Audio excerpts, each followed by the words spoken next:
manifestació, més de 10.000 persones hem dit que lluitem i no pactem.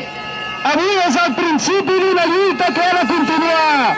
Ara donem per desconvocada aquesta manifestació, demanem a tothom que continuï fent lluitant i ens anirem trobant als carrers de Barcelona, de Catalunya i arreu. Salut i fins la victòria! Aquesta mani queda desconvocada. Vaga! Vaga! Vaga!